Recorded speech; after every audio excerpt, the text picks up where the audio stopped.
Hola amigos, yo soy Julián Serna, soy guitarrista colombiano, soy un apasionado por el Gypsy Jazz. Un gran saludo a todos mis amigos latinoamericanos, también amantes del Gypsy. Y bueno, hoy quiero compartirles un poco acerca de mi experiencia, varios tips que por supuesto me han compartido muchos amigos a los que agradezco enormemente. Y bueno, ahora quiero también brindárselos a ustedes. Mis comienzos en el Gypsy Jazz fueron alrededor del 2014, gracias a un amigo, Ludovic Dorkis, que me llamó a participar en una agrupación que él tenía acá en la ciudad de Medellín. Y bueno, yo desde ese momento quedé encantado, ya había escuchado algo del Gypsy Jazz, pero no lo sabía tocar, conocí algunos acordes Max 7, menores 7, algunos disminuidos, pero sabía muy poco realmente acerca del estilo, y fue gracias a él y a la agrupación donde empecé a tocar que empezó mi recorrido con este género. Creo que en el aprendizaje del Gypsy Jazz es muy importante generar comunidad o estar inmerso en una comunidad. Hay que tener en cuenta que el origen del Gypsy Jazz nace de Django Reinhardt, pero se ha mantenido y se ha conservado es a través de las comunidades gitanas.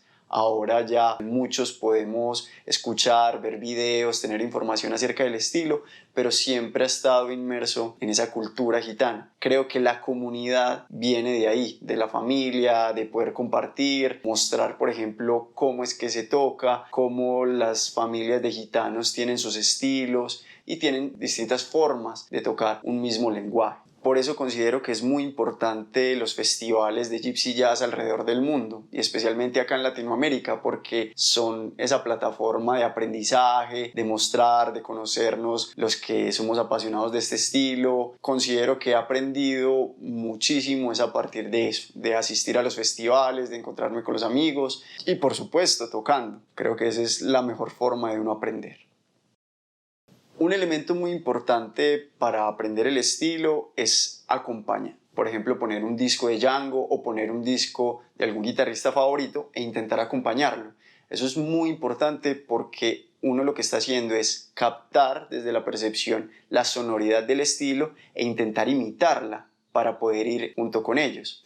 Algo tan básico como escuchar el tempo que ellos están tocando e intentar mantenerlo y estar ahí firme durante lo que pueda durar la canción, que pueden ser 3, 4, 5, 6 minutos. Y eso es muy importante porque no solo es entender, ellos van a un tempo X, sino soy capaz de mantener ese tempo X durante tanto tiempo. Ahí es donde uno ve cómo acompañar los discos le va creando una fortaleza para poder tocar bien de principio a fin. Por supuesto, un recurso que nos ayuda a todos es tocar sobre backing tracks, tener ahí un loop que nos esté repitiendo siempre la armonía de la canción y poder improvisar, es fundamental. Y aún mejor, si uno puede tocar ya en una agrupación, con un compañero, tener a alguien que te pueda hacer una base rítmica, poder tocar los dos juntos, improvisar juntos, es ideal. Hablemos un poco de la pump. Importante, la pump debe tocar los 4 tiempos del compás, es decir, 1, 2, 3, 4. Para mí eso es lo básico. Si uno no puede mantener eso, es innecesario empezar a meterle el repique o los movimientos y que 2 y 4. Yo diría, lo más importante es tener la capacidad de tocar los 4 tempos sin problema, ¿sí? 2, 3, 4, 1, 2, 3, 4, abajo, solamente abajo. Y tener la capacidad de tocar una canción entera de esa manera. Es decir,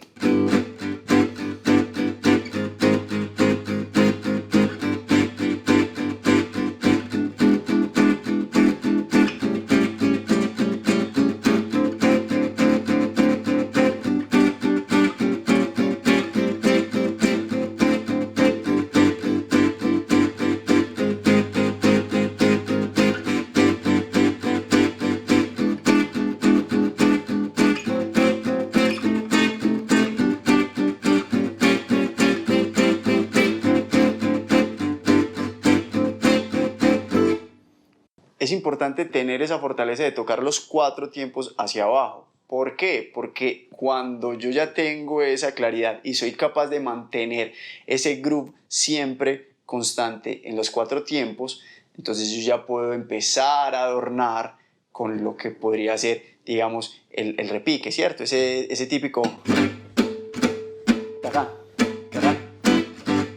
¿Sí? Voy a dar un ejemplo. Voy a adornar con el repique y voy a tocar también el ritmo normal. Es decir,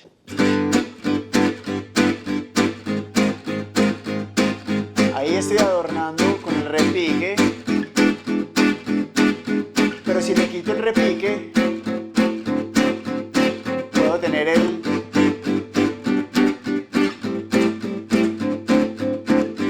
los 4 tiempos abajo, chan, chan, chan, chan, chan, chan, chan, repique. Pero implícitamente están los 4 tiempos.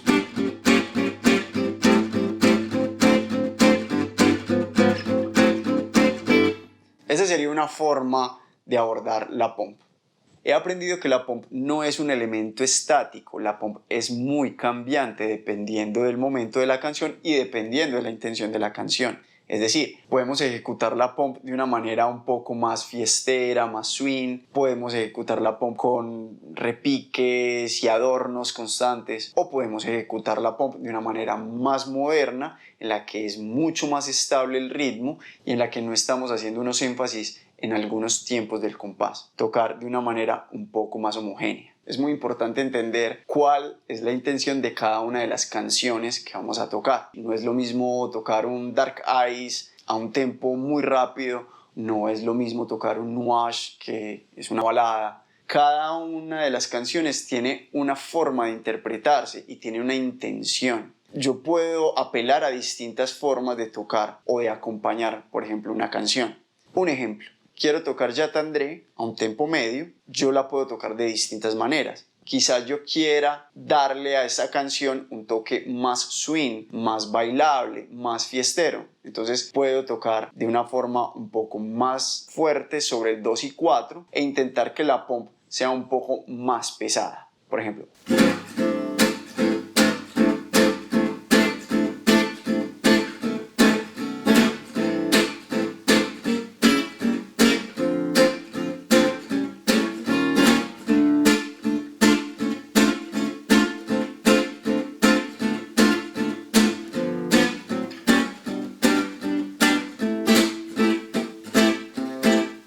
Es una manera. Uno la puede tocar quizá un poco más moderna, es decir, no enfatizar esos 2 y 4 tan fuertes e intentar que todo suene un poco más estable.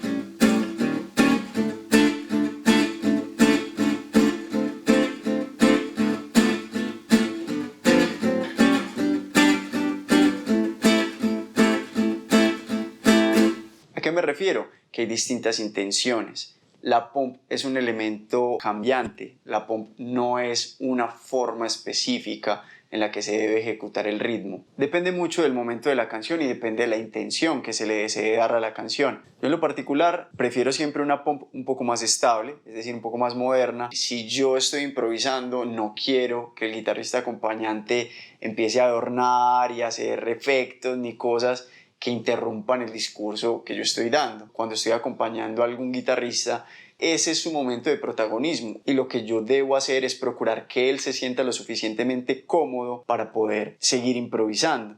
Es decir, yo no busco batallar con él mostrando todos los adornos que yo puedo meter por segundo. Entonces yo debo respetar su momento de improvisación y habrá otro momento en el que se preste para uno poder adornar mucho más. Un ejemplo, en los solos de algún instrumentista de viento, de un violín, esos casos se prestan mucho para adornar, para jugar rítmicamente. La base del grupo va a tirar una onda un poco más fuerte porque están todos sonando al mismo tiempo y obviamente un instrumentista de viento, por ejemplo un violín, van a tener una gran proyección sonora. Entonces ese es un momento en el que uno puede generar un poco más de fuerza y energía y jugar más.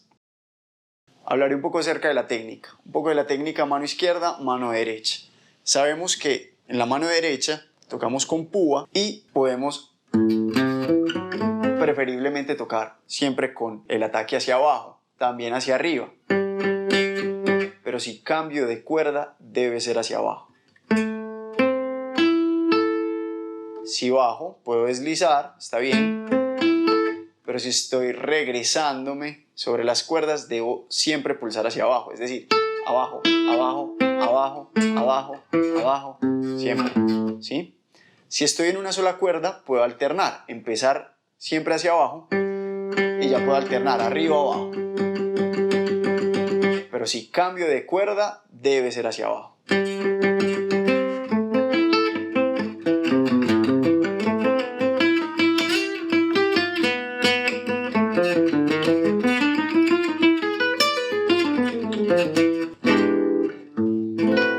Recomiendo mucho tener una gran estabilidad aquí entre estos dos dedos, porque es lo que va a generar que el ataque sea lo suficientemente preciso y digamos con fuerza. Es muy importante entender que no estamos golpeando la cuerda, ¿sí? No la estamos atacando ni dándole un latigazo, sino que esencialmente lo que estamos haciendo es hundir todo el tiempo las cuerdas. Es decir, tengo aquí, me paro sobre la cuerda, ¿sí? Ya estoy aquí tocando la cuerda y cuando voy a hacer ya el ataque realmente lo que hago es hundir la cuerda. Y si voy a tocar la siguiente nota, me paro sobre la cuerda, ya la estoy tocando y lo que hago es hundir, ¿sí? Entonces, en un movimiento rápido pareciera que constantemente estamos golpeando las cuerdas, pero no, lo que estamos haciendo es realmente hundir todo el tiempo.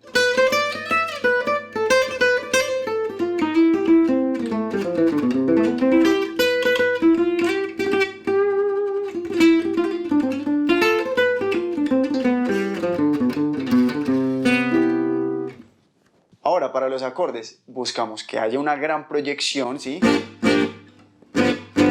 Pero no estamos buscando golpear la guitarra y hacerla estallar. No queremos hacer estallar la guitarra. Intentamos tener una gran proyección sonora. Buscamos el mayor nivel de volumen posible, pero la calidez del tono redondo. Obviamente, cada guitarrista tiene su sentido estético suficiente como para saber cómo quiere sonar. Durante mucho tiempo trabajé el sonido, tenía referentes de guitarristas que me gustaban mucho e intentaba imitar ese sonido que ellos tenían. Y agradezco mucho a amigos entrañables como Federico Félix, que me compartió un montón de información y de detalles que me ayudaron a acercarme a ese sonido, por ejemplo.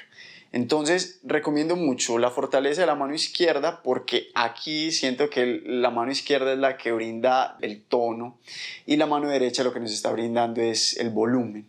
Entonces recomiendo que siempre tengamos una gran firmeza por cada dedo para poder sonar las notas, ¿sí? Que cada uno tenga la fuerza suficiente para darle ese tono redondo que deseamos. Y de la mano derecha, sí, tener como ese ataque y esa precisión que recomiendo nuevamente tener esta estabilidad desde estos dos dedos para poder hundir la cuerda.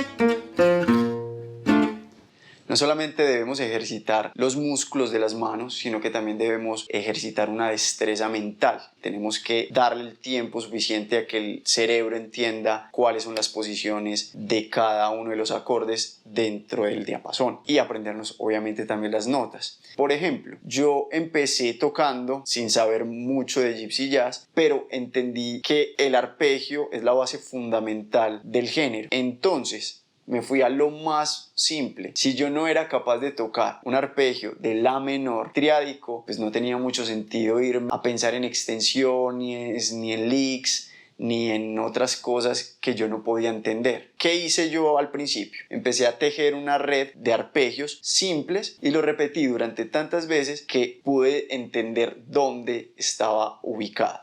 Es decir, empecé con un la menor triádico.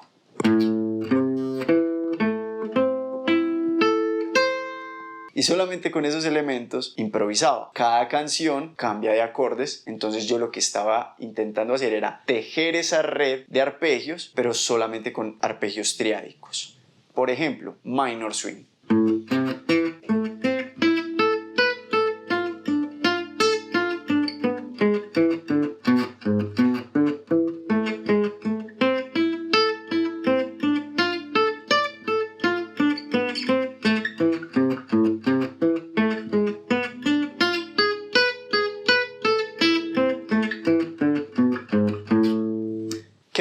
permitió eso? Tener una claridad del diapasón. Puedo entender dónde hay un la menor en distintas partes. Después, ¿qué hice? Agregué las extensiones comunes dentro del género. Una vez que entendí un arpegio, en este caso la menor, sabía que dentro del estilo se usan extensiones como la sexta mayor. Simplemente la agregué al arpegio que ya conocía. Tengo la menor, la, do, mi, la, y también empecé a agregar el fa sostenido como sexta mayor dentro del arpegio. Entonces tengo la, do, mi, fa sostenido, la, do, mi, fa sostenido, la, do, ¿sí? Hice lo mismo, seguí improvisando de la misma manera. No tenía idea de fraseos, pero al menos tenía la claridad de la parte estructural básica de lo que se usa dentro del estilo, que serían arpegios y sus extensiones más comunes, en este caso la sexta.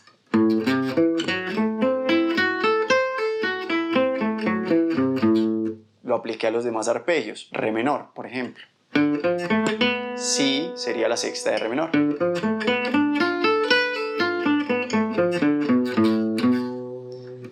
Mi 7 lo hice como arpegio también, pero desde un comienzo entendí que los acordes dominantes en muchas ocasiones se pueden reemplazar por arpegios disminuidos.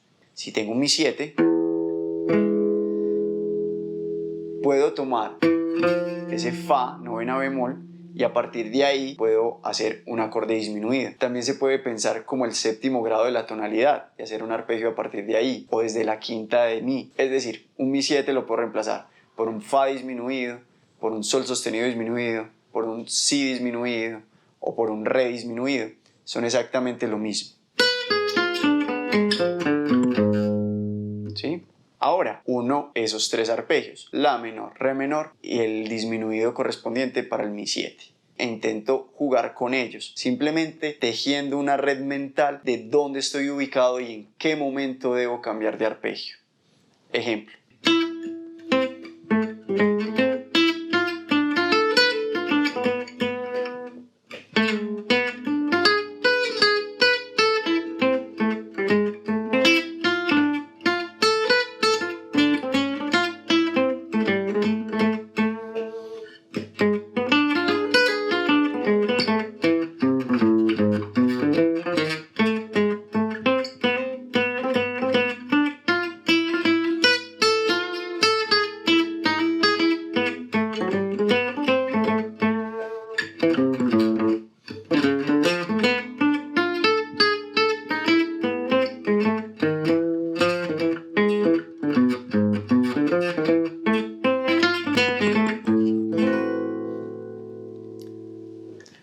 Una vez tenía la confianza de poder improvisar en una sección de la guitarra y entender cómo se relacionan los diferentes arpegios en esa posición, ya podía pasar a hacer exactamente lo mismo en otra posición. Por ejemplo, la menor, segundo traste. Un re menor, por ejemplo, para primera posición. Mi 7.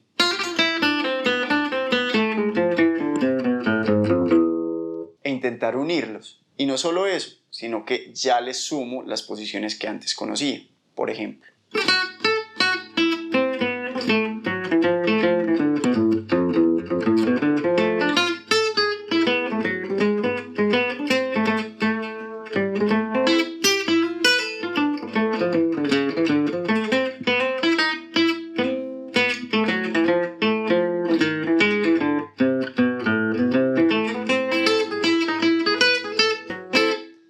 Seguí intentando entender cada parte del diapasón con esa misma secuencia. La menor, re menor, mi 7. Ejemplo, cerca al traste número 7, 8. La menor. Aquí mismo, re menor. Mi 7. Me di cuenta que muchos de esos arpegios se corresponden con otros que yo ya me había aprendido. La misma posición que yo estaba ejerciendo aquí de un re menor es exactamente la misma digitación que yo estoy aplicando un la menor acá en el octavo traste. como son la misma, ya me ahorro gran parte del trabajo. Es simplemente entender que debo aplicar lo que mi cerebro ya captó antes con el estudio de la posición número 1. Otra posición en el traste 12, la menor, re menor, mi 7.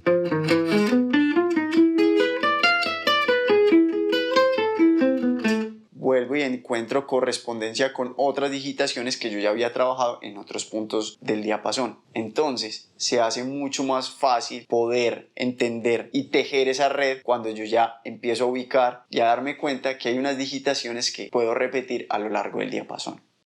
Después de que aprendí los arpegios, entendí que hay un elemento muy importante que nos puede ayudar y son los adornos o pequeños grupetos o como mordenticos sobre las notas. Si yo tengo un la menor, estas notas yo las puedo adornar con notas cercanas al mismo arpegio. ¿Sí?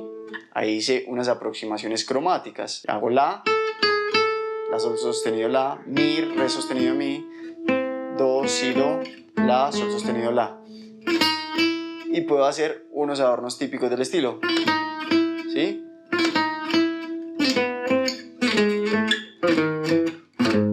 Eso, por ejemplo, le da una gran riqueza. Yo no solo estoy tocando el arpegio de la, sino que estoy adornando ese arpegio con, digamos, esos grupeticos.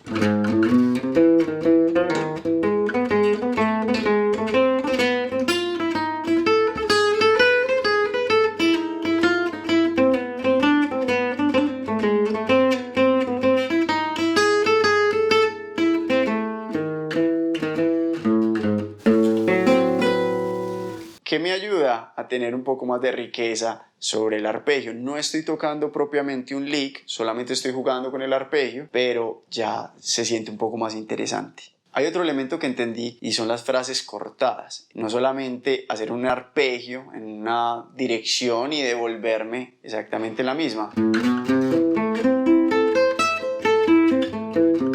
¿Qué descubrí en el Gypsy Jazz? Que ellos entrecortan las frases, hacen el arpegio pero saltan y se devuelven y van y como que están haciendo una frase pero en medio la cambian y entonces suena como un poco como inestable esa conducción melódica. No hay una idea clara de hacia dónde va, sino que es un jugueteo todo el tiempo. Un ejemplo.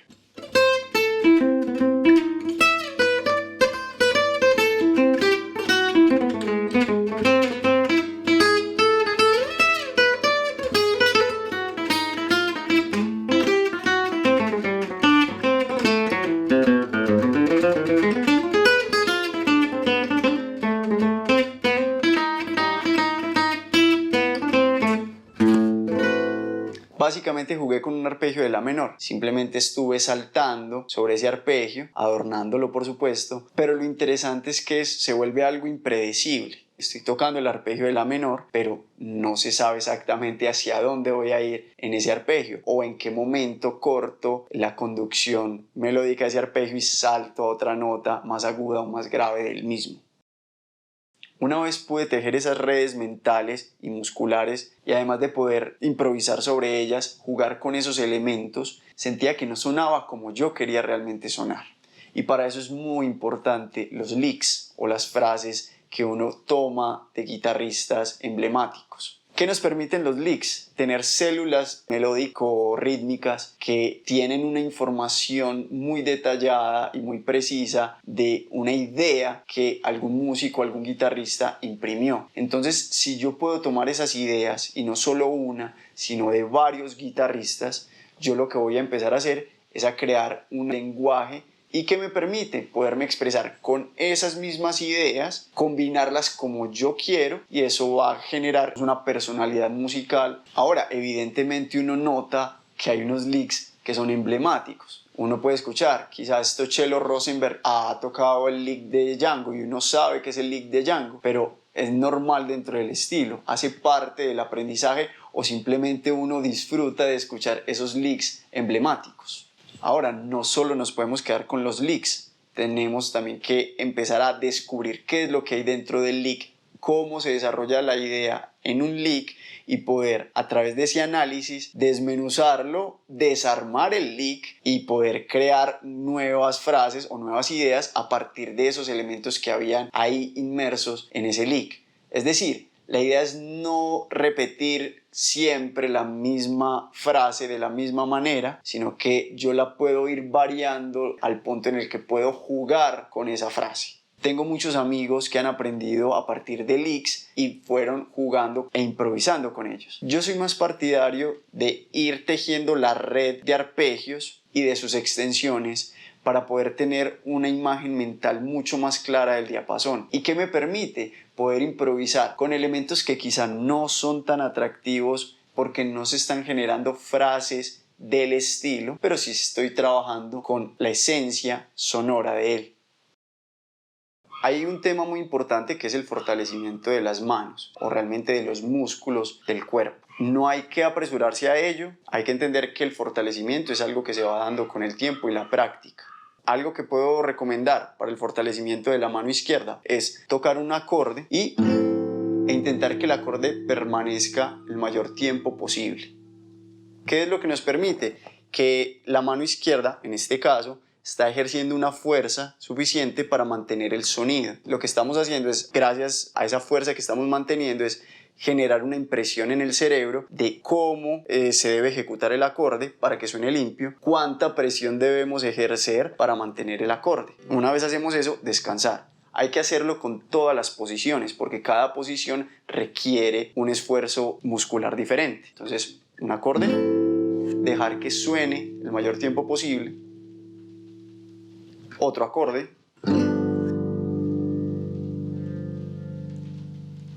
Y si notamos que de alguna manera hay una perturbación en alguna nota, alguna cuerda no nos suena, volvemos y lo intentamos. Y mantenemos el acorde.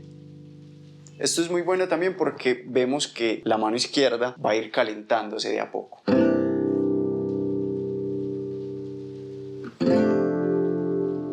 ¿Sí? Y dejamos que suene el acorde completo.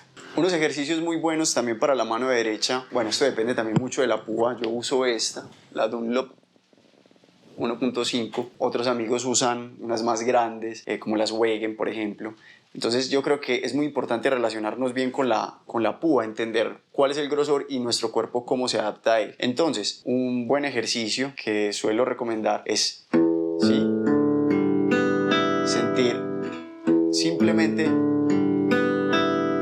cómo la púa interactúa con cada una de las cuerdas. Ahora, es muy bueno poner un metrónomo e intentar seguir unos patrones rítmicos. En este momento, por ejemplo, si tuviera una negra, entonces intentar seguir un tempo de negra, después pasarlo a corchea, ¿sí?, abajo arriba, después unos tresillos, después semicorcheas y después fusas.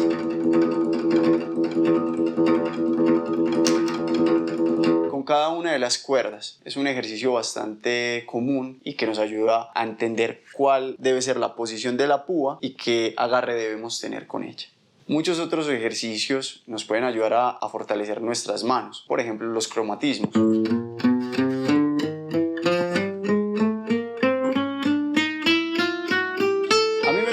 Hacerlos, especialmente porque le estoy dando a cada dedo la oportunidad de ejercer la fuerza necesaria en todo el diapasón y a la vez estoy ejecutando con la mano derecha cada una de las notas intentando que tengan el mismo protagonismo, que tengan la misma fuerza en el ataque y mismo volumen.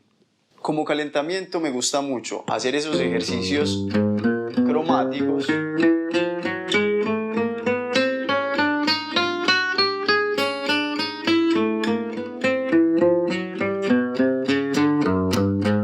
y por supuesto también arpegios. Los recomiendo mucho porque dentro del lenguaje estamos saltando en muchas ocasiones. No estamos yendo solamente por grados conjuntos o estamos solamente haciendo cromatismos. Entonces el ejercicio de los arpegios es fundamental, que sirve mucho como calentamiento. Por ejemplo, uno que aprendí de Adrián Moñar, él hace toda la escala de mi mayor en arpegios y une las notas de la escala con aproximaciones cromáticas en arpegios. Ejemplo, mi mayor.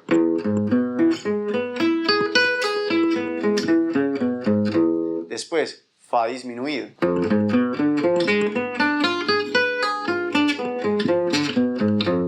Fa sostenido menor. Sol disminuido.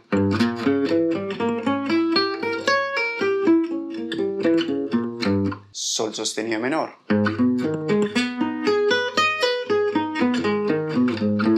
La mayor. La sostenido disminuido.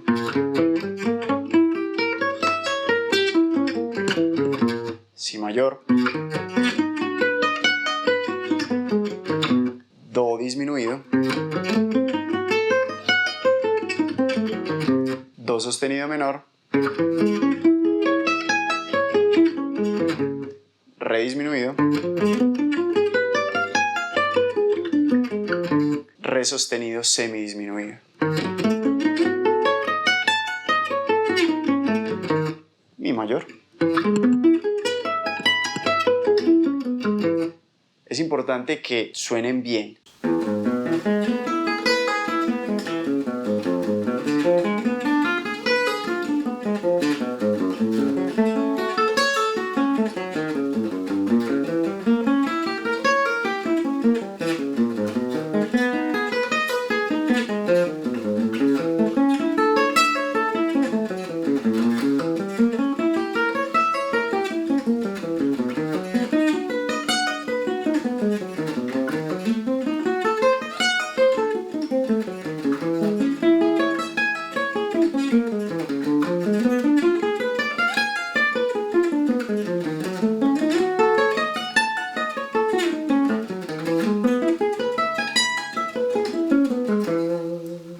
Creo que es un muy buen ejercicio, ayuda a tener un fortalecimiento de la mano y también a tenerle confianza un poco también a esos desplazamientos que constantemente uno ejerce con los arpegios. Es de vital importancia el trabajo con el metrónomo. Muchos recomiendan trabajar con él de distintas maneras, es decir, normalmente el Gypsy Jazz está trabajando sobre 4 tiempos. Se recomienda mucho, pueda poner el beat siempre en distintos tiempos dentro del compás. En un momento sobre el tiempo fuerte, el 1, en otros el 2 y 4, a veces en solamente el tiempo 3. Y el estudio consciente con el metrónomo nos permite tener una gran fortaleza rítmica. El metrónomo no se mueve, pero nosotros sí podemos flotar sobre el metrónomo. Uno sí logra tener una estabilidad rítmica y es muy importante aprender a adquirirla, pero no necesariamente somos cuadriculados con el metrónomo, sino que aprendemos a que hay una estabilidad y sobre esa estabilidad podemos ir bordeando el ritmo. Hay momentos en los que uno tiende como a acelerar un poco o quizá a retrasar un poco las frases. Sin embargo, la estabilidad rítmica puede mantenerse. Esos cambios de ritmo realmente obedecen más a un hecho interpretativo dentro de una frase, por ejemplo, y no obedecen a un error rítmico. Es vital al momento de trabajar con el metrónomo, una vez hay un tempo, hay una base, uno debe sumarse a ese tren. La música empieza antes de yo empezar a tocarla, ¿sí? Debo tener una claridad del tempo y de qué intención le voy a dar a esa canción. Entonces, digamos, voy a tocar el minor swing a un tempo 1, 2, 3 y ¿sí? Dentro de mí yo ya debo tener esa claridad rítmica y no he empezado a tocar la guitarra. Es decir, yo ya voy en el tren de lo que voy a tocar. Y si yo tengo ese tren no se tiene por qué perder en ningún momento. Bien sea que yo esté aquí esperando a empezar, ¿sí? O bien sea que se hizo un corte. Es decir, ese tren nunca para, no debe parar, ¿sí? Y yo debo sumarme a él. Ejemplo. 1, 2, 3.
intentamos mantenernos en ese tren, y yo creo que eso es lo que genera realmente el feel de la música. Y lo interesante es que cuando tocamos en grupo todos debemos estar ahí en ese tren. Es importante entenderlo porque es previo a la música, es decir, es como una unión rítmica y eso lo marca firmemente el tempo, pero no solamente es pensar en el tempo, no es pensar en una idea metronómica 1, 2, 3, 4, 1, 2, 3, 4, no, es intentar entender cuál es la onda de la canción y subirse a ella, ¿sí? Es decir, yo no tengo que estar pensando necesariamente en esos tempos, sino que si yo estoy rítmicamente o corporalmente, creo que funciona mucho el elemento del movimiento, el baile. De alguna manera uno también está ahí bailando. Entonces, si yo entiendo esa música, lo que va a suceder con mi instrumento es que él va a transmitir eso que yo ya estoy interpretando o que yo ya estoy sintiendo de alguna manera. Bueno amigos, espero les haya interesado esto que les he compartido acerca de mi experiencia con el Gypsy Jazz. Si tienen preguntas, si quieren saber más acerca de algún punto que les he compartido, pues siempre estoy aquí disponible, me pueden escribir desde mi canal de YouTube. Saben que yo soy también un colega más, que podemos participar en algún momento en algún festival, bien sea acá en Colombia o en cualquier parte de Latinoamérica o del mundo, ¿por qué no? Y bueno, con todo adelante.